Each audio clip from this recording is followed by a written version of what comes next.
ಆಗಿತ್ತು ಮಧ್ಯಾಹ್ನ ಹೊತ್ತ.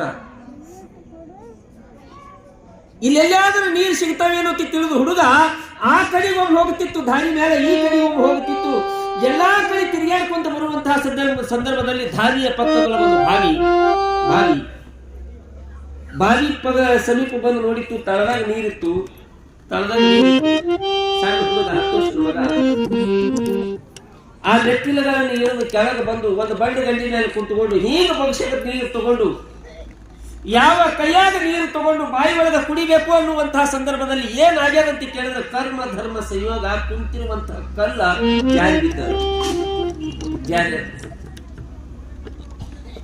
ಕಲ್ಲಿನ ಜೊತೆಗೂಡಿ ಹುಡುಗ ಬಾಯಿ ಒಳಗೆ ಬಿದ್ದಿತ್ತು. ಈಜು ಬರ್ತಿದ್ದಿಲ್ಲ. ಒಂದೇ ಸಮನೆ ಮುಳುಗುತ್ತಿತ್ತು, ತೇಲುತ್ತಿತ್ತು, ಮುಳುಗುತ್ತಿತ್ತು, ತೇಲುತ್ತಿತ್ತು, ಮುಳುಗುತ್ತಿತ್ತು, ತೇಲುತ್ತಿತ್ತು. ಹೋಗ್ತಕ್ಕಂಥ ಒಬ್ಬ ಯಾರು ಅಂತ ಕೇಳಿದ್ರೆ ಒಬ್ಬ ಇಸ್ಲಾಂ ಧರ್ಮದವನು. ಏನೋ ಬಾಯಿ ಒಳಗೆ ಸಪ್ಪಳಾಯ್ತು ಅಂತ ತಿಳಿದು ಬಂದು ನೋಡ್ತಾ ಇದ್ದೀನಿ. ಹುಡುಗ ವಿಚಾರ ಮಾಡ್ದ, ಈ ಹುಡುಗ ನಮ್ಮ ಧರ್ಮದ ಇತ್ತಂದ್ರೆ ತೆಗಿಬೇಕು, ಇಲ್ಲಿಕ ಬಿಡಬೇಕು. ಧರ್ಮದ ಚಿಹ್ನೆಗಳನ್ನು ನೋಡ್ತಿದ್ದ. ಹುಡುಗ ಮುಳುಗುತ್ತಿತ್ತು, ತೇಲ್ತಿತ್ತು. ಯಾವ ಮತ್ತೊಬ್ಬ ಅಷ್ಟೊತ್ತಿಗೆ ಬಂದ. ಯಾರು ಅಂತ ಕೇಳಿದ್ರೆ ಬ್ರಾಹ್ಮಣ. ಆ ಇಸ್ಲಾಂ ಧರ್ಮದವನಿಗೆ ಕೇಳಿದ, ಯಾಕೋ ನಿಂತಿದ್ದಲ್ಲಿ ಇಲ್ಲಿ? ಯಾವ್ದೋ ಒಂದು ಹುಡುಗ ಬಾಯಿ ಒಳಗೆ ಬಿದ್ದದ, ನಮ್ಮ ಧರ್ಮದಲ್ಲ ನಿಮ್ಮ ಧರ್ಮದದ ಇಲ್ಲಿ ನೋಡು. ಒಳಗ ಜನವೇರ್ ಇತ್ತಂದ್ರೆ ತೆಗಿಬೇಕು, ಇಲ್ಲಿಕಂದ್ರೆ ಬಿಡ್ಬೇಕು. ಜನವೇರ್ ಹಿಡ್ಕೊಂಡು ನಿಂತೀವ. ಸಾವು ಬದುಕಿನ ಮಧ್ಯದಲ್ಲಿ ಹುಡುಗ. ಅಷ್ಟೊತ್ತಿಗೆ ಮೂರನೇದಾಗಿ ನಮ್ಮ ವೀರಶೈವ ಲಿಂಗಾಯತ ಧರ್ಮದವನು ಬಂದ. ಯಾಕ ಇಬ್ರು ನಿಂತಿರಲ್ಲ? ಯಾವುದೋ ಒಂದು ಹುಡುಗ ಬಾವಿ ಒಳಗೆ ಬಿದ್ದಾಗ ನಮ್ಮ ಧರ್ಮದಲ್ಲ ನಿಮ್ಮ ಧರ್ಮದ ನೋಡಿ ತೆಗಿರಿ. ಇವಾಗ ಕೊಳ್ಳಾಗ ಲಿಂಗಕಾಯಿ ಹಣಿಗಾಡಿ ನೋಡ್ಕೊತಾರೆ. ಮೂರು ಮಂದಿ ಧರ್ಮದ ವಿಚಾರಗಳನ್ನು ಮಾತಾಡ್ಕೊಂತ ನಿಂತಾರ. ಒಳಗ ಬಾವಿ ಒಳಗ ಹುಡುಗ ಯಾವಾಗ ಮ್ಯಾಲೆ ಹೇಳ್ತಿತ್ತು ಆವಾಗ ಕೂಗಿ ಕರಿತಿತ್ತು, ಅಣ್ಣ ನನ್ನನ್ನು ರಕ್ಷಣೆ ಮಾಡಿ, ನನ್ನನ್ನು ರಕ್ಷಣೆ ಮಾಡಿ. ಸಾವು ಬದುಕಿನ ಮಧ್ಯದಲ್ಲಿ ಧರ್ಮದ ವಿಚಾರಗಳನ್ನು ಮಾತಾಡ್ಕೊಂತ ನಿಂತಾರೆ ಇವ್ರು ಮೂರು ಮಂದಿ. ಅವಾಗ ಒಬ್ಬ 4ನೇ ವ್ಯಕ್ತಿ ಬಂದ. ಯಾಕೆ ನಿಂತೀರಿ? ಯಾವ್ದೋ ಒಂದು ಹುಡುಗ ಬಿದ್ದದ, ನಮ್ಮ ಧರ್ಮದಲ್ಲ ಮಾತಾಡ್ಕೊತ ನಿಂತೀವಿ. ಸಾರ ವಿಚಾರ ಮಾಡಲಿಲ್ಲ 4ನೇದವನು. ಬಂದವನೇ ಬಂದು ಸರಸರನ್ನೇ ಕೆಳಗೆ ಇಳಿದು ಸಾವು ಬದುಕಿನ ಮಧ್ಯದಲ್ಲಿ ಹೋರಾಡ್ತಕ್ಕಂಥ ಮಗನನ್ನ ಈಗ ಒಳಗೆ ಎತ್ಕೊಂಡು ತಂದು ಆ ಮಗುವಿನ ಪ್ರಾಣವನ್ನು ರಕ್ಷಣೆ ಮಾಡಿದಾಗ ಆ 3 ಮಂದಿ ಕೇಳಿದ್ರಂತವ್ನಿ, ನಮ್ಮ ಧರ್ಮದ ಅಲ್ಲಂತ ಬಿಟ್ಟಿವಿ, ಇದು ನಿಮ್ಮ ಧರ್ಮದ. ಅವಾಗ ಆ 4ನೇ ವ್ಯಕ್ತಿ ಹೇಳ್ದ, ಹಿಂದೂ ಬನಿ ನಾ ಮುಸಲ್ಮಾನ ಬನಿ, ಇನ್ಸಾನ್ ಕಾ ಔಲಾದ್ ಇನ್ಸಾನ್ ಬನಿ. ಇದು ಹಿಂದೂನ ಮಗ ಅದನ್ನು ಗೊತ್ತಿಲ್ಲ, ಇದು ಮುಸಲ್ಮಾನ ಮಗ ಅದನ್ನು ಗೊತ್ತಿಲ್ಲ. ಒಂದು ಜೀವಿಯ ಪ್ರಾಣವನ್ನು ರಕ್ಷಣೆ ಮಾಡತಕ್ಕಂಥದ್ದು ಮನುಷ್ಯ ಧರ್ಮದ ಆ ಉದ್ದೇಶದಿಂದ ಮನುಷ್ಯತ್ವದಿಂದ ಈ ಮಗನನ್ನು ರಕ್ಷಣೆ ಮಾಡಿದೆ ಅಂತ ತಿಳಿದಿದ್ದಾರೆ. ಮನುಷ್ಯತ್ವದಿಂದ ಇವನಿಗೆ ನಿಜವಾಗಿರ್ತಕ್ಕಂಥ ಮನುಷ್ಯ ಸಾಧ್ಯ. ಏನ್ ಗಳಿಸದೆ ಎದಕ್ಕೆ ಬತ್ತು? ಏನ್ ಆಸ್ತಿ ಪಾಸ್ತಿಯನ್ನು ಮಾಡಿ ಎದಕ್ಕೆ ಬತ್ತು? ಇನ್ನೊಬ್ಬರು ಕಣ್ಣೀರು ಹಾಕುವಂಥದ್ದನ್ನ ಯಾವ ನೋಡ್ಲಿಲ್ಲ, ಇನ್ನೊಬ್ಬರು ದುಃಖವನ್ನು ನೋಡ್ಲಿಲ್ಲ, ಇನ್ನೊಬ್ಬರು ಹಸಿದಿರ್ತಕ್ಕಂಥದ್ದನ್ನು ನೋಡ್ಲಿಲ್ಲ ಅಂತ ಹೇಳಿದ್ರೆ ನೀನು ಘರಿಸಿರ್ತಕ್ಕಂಥ ಸಂಪತ್ತ ನಿರಾರ್ಥಕ. ಏನಾದರೂ ಇಲ್ಲಿ ಹಂಚಿಕೊಂಡು ಊಟ ಮಾಡ್ತಕ್ಕಂಥ ಪ್ರಯತ್ನವನ್ನು ಮಾಡ್ಬೇಕಂತ. ಹಂಚಿಕೊಂಡು ಊಟ ಮಾಡುವಂತ ಕಾಗಿ ನೋಡಿರಿ ನೀವು. ಕಾಗಿ ನಮ್ಮ ಶರಣರು ಏನಂತ ಕರೆದಾರಂತ ಕೇಳಿದ್ರೆ ದಾಸೋಹ ಪ್ರಾಣಿ ಅಂತ ಕರೆದಾರಂತ. ದಾಸೋಹ ಪ್ರಾಣಿ ಕಾಗಿ. ಇನ್ನೊಂದು ಕಾಗಿಯಲ್ಲಿ ದೊಡ್ಡ ಗುಣ ಏನದಂತ ಕೇಳಿದ್ರೆ ಕಾಗಿಗೆ ಸಾವು ಬರೋದು ಗೊತ್ತಾಗ್ತು ಅಂತ, ತನ್ನ ಸಾವು ತನಗೆ ಗೊತ್ತಾಗ್ತು ಅಂತ ಕಾಗಿಗೆ. ಸ್ವಲ್ಪ ಲಕ್ಷ ಬಿಟ್ಟು ಕೇಳಿ. ಕಾಗಿಗೆ ಸಾವು ಬತ್ತು ಅಂತ ಕೇಳಿದ್ರೆ ನಮ್ಮ ಭಾಗದೊಳಗೆ ಇರಂಗಿಲ್ಲ. ಕಾಗಿಗೆ ಸಾವು ಬತ್ತು ಅಂತ ಕೇಳಿದ್ರೆ ಕಾಶಿಗೆ ಹೋಗ್ತು ಅಂತ. ಕಾಶಿಗೆ ಹೋಗ್ತದಂತ.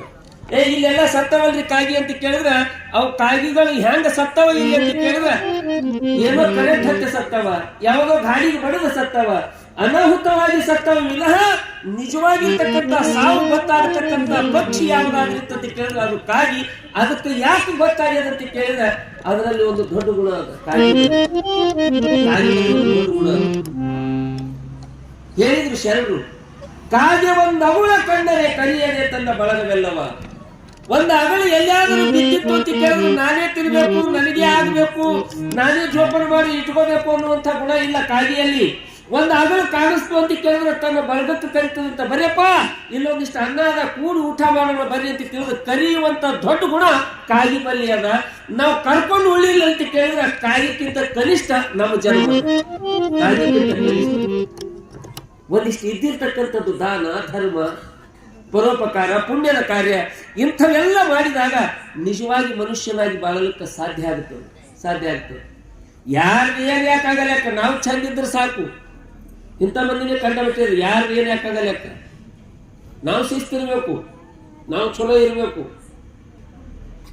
ಗಡ್ಡ ಬಿಟ್ಟಿದ್ವಿ ಒಬ್ಬ ಗಡ್ಡ ಅಂದ್ರೆ ಗೊತ್ತಲ್ಲ, ಗಡ್ಡ ಬಿಟ್ಟಿದ ಮನ್ಯಾಗ ಅವ್ರನ್ನೇ ಹೇಳ್ತಿದ್ರು, ಎಲ್ಲರೂ ಸತ್ತಿದ್ರು, ಯಾರು ಇದ್ದಿದ್ದಿಲ್ಲ. ಹಿಂಗೆ ಚಳಿಗಾಲ ದಿನ ನಸ್ಕಿ ಎಲ್ಲೋ ಹೋಗ್ಬೇಕಾಗಿತ್ತು. ಈಗಿನಂಗ ಕರೆಂಟ್ ಮೇಲೆ ನೀರು ಕಾಸೋದು ಇದ್ದಿದ್ದಿಲ್ಲ. ಒಲಿ ಒಳಗೆ ಬೆಂಕಿ ಹಾಕಿ ನೀರು ಕಾಸುವಂಥದ್ದಿತ್ತು. ಯಾವ ಒಲಿ ಮೇಲೆ ಗಡಿಗೆ ಇಟ್ಟನ, ಗಡಿಗೆಗೆ ನೀರು ಹಾಕ್ಯಾನ, ಒಂದಿಷ್ಟು ಕಟ್ಟಿಗೆ ತಂದು ಒಳಗಿಟ್ಟಾನ. ಅದು ಈ ಇಬ್ಬನಿ ಬಿದ್ದು ಕಟ್ಟಿಗೆ ತೊಯ್ದಿದ್ದು ಊದಬೇಕು ಅಂತ ತಿಳಿದು ಅದು ಬಾಯ ಹಿಡಿದು ಊದ್ತಾರಲ್ಲ, ಏನಂತೀರಿ ನೀವು ಅದಕ್ಕೆ? ಪೂಕಣಿ.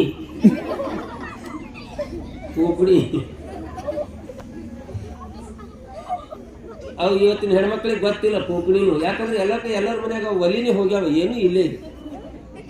ಒಲಿನೂ ಹೋಗ್ಯಾವ, ಹೆಣ್ಮಕ್ಳು ತೆಲಿನೂ ಹೋಗ್ಯಾವ. ಒಲಿ ಎಲ್ಲಿ ಹೋಗ್ಯಾವ ಗೊತ್ತಿಲ್ಲ, ಆದ್ರೆ ಹೆಣ್ಮಕ್ಳು ತೆಲಿ ಧಾರವಾಡದಾಗ ಹೋಗ್ಯಾವ. ಅಕಸ್ಮಾತ್ ಒಂದು ದಿವಸ ಧಾರವಾಡ ನೋಡ್ಲಿಲ್ಲ ಅಂತ ಕೇಳಿದ್ರೆ ಹೆಣ್ಮಕ್ಳಿಗೆ ಏನೇನೋ ಬದುಕಿನೊಳಗೆ ಕಳ್ಕೊಂಡಂಗ.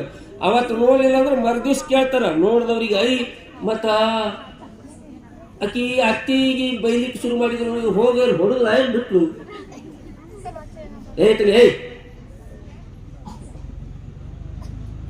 ಅದಕ್ಕ ಪೂಕಣಿ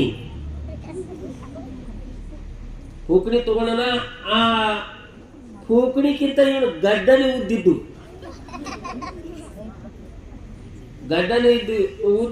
ತಗೊಂಡು ಊದಕ್ಕೆ ಶುರು ಮಾಡ್ಯಾನ. ಅದು ಊದೋದ್ರದಾಗ ಏನಾಗಿ ಮೊದಲೇ ಕಟ್ಟಿಗೆ ಹಾಕಿದ್ದ, ಒಂದಿತ್ತು ಬೆಂಕಿ ಇತ್ತು. ಊದೋದ್ರದಾಗ ದಡ್ಡನೆ ಉರಿ ಆಗ್ಯದ. ಗಡ್ಡ ಹೊರಗೆ ತಕೋಬೇಕನ್ನೋದ್ರದಾಗ ಗಡ್ಡಕ್ಕೆ ಬೆಂಕಿ ಹತ್ತದ. ಅವ ಅಲ್ಲಿದಲ್ಲಿ ಆರಿಸ್ಕೊಂಡು ಮುಗೀತಿತ್ತು. ಓಡ್ಕೊತ ಹೊರಗೆ ಬಂದನ, ನನ್ನ ಗಡ್ಡಕ್ಕೆ ಬೆಂಕಿ ಹತ್ತಿದ, ಆರಿಸ್ರಿ. ಎದುರು ಒಬ್ಬ ಹೊಟ್ಟಿದ್ದ, ಒಳ್ಳೆ ಶೂಟ್ ಬೂಟ್ ಹಾಕೊಂಡು ಕೈಯಾಗ ಒಂದು ಸಿಗರೇಟ್ ಇಟ್ಕೊಂಡು, ಅವನಿಗೆ ಕಡ್ಡೆ ಸಿಕ್ಕಿದಿಲ್ಲ, ಅವನ ಎದುರು ಹೋಗಿವ ಅಂತ ನನ್ನ ಗಡ್ಡಕ್ಕೆ ಬೆಂಕಿ ಹತ್ತದ. ನಿಂದ್ರೆ ನಿನ್ನ ಗಡ್ಡಕ್ಕೆ ಬೆಂಕಿ ಹತ್ತಲ್ಲ, ಯಾಕ ಮೊದಲು ನಾ ಸಿಗರೇಟ್ ಹಚ್ತೀನಿ ಅಂದವ. ಯಾರ ಗಡ್ಡಕ್ಕೆ ಯಾಕೆ ಬೆಂಕಿ ಹತ್ತಲ್ಲ, ಯಾಕ ನಮ್ಮ ಸಿಗರೇಟ್ಗೆ ಬೆಂಕಿ ಬೇಕು. ಇದು ಸ್ವಾರ್ಥವಾಗಿರ್ತಕ್ಕಂಥ ಬದುಕ. ಇವರಿಗೆ ಮನುಷ್ಯರು ಅಂತ ಕರೆಯಂಗಿಲ್ಲ. ಮನುಷ್ಯರು ಅಂದ್ರೆ ಯಾರಿಗಂತ ಕೇಳಿದ್ರೆ